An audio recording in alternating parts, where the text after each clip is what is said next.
Latina. Nos encontramos en Cartagena de Indias con los 40 hombres y mujeres más exitosos de América Latina en el network marketing. Tenemos empresarios, funcionarios públicos y amantes de otra compañía, y hoy tengo el privilegio de presentarles a María Dolores Paredes, una mujer que era funcionaria pública, funcionaria del Estado, pero también tiene un alto bagaje, una gran experiencia en lo que es red de mercadeo. María Dolores, bienvenida a la primera convención Soy Evita Internacional.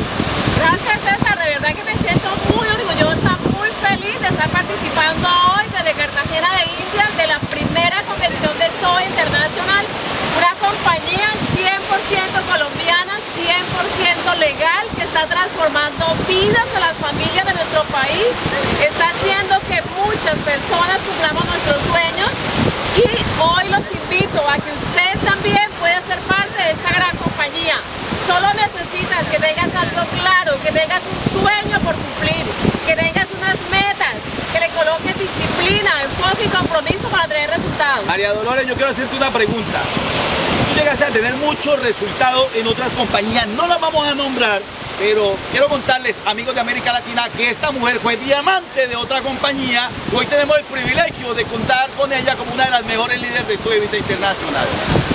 ¿Qué te llevó a tomar la decisión de ser parte de Soy Evita? Me llevó a tomar la decisión, primero, que nuestra compañía es colombiana y amo lo nuestro, amo lo de nuestro país. Lo otro es que la compañía está direccionada por un hombre de principios, por un hombre espiritual, por un hombre que tiene el don de servir y amar a su gente. Ok, amigos, así que no se puede quedar ahí sentado.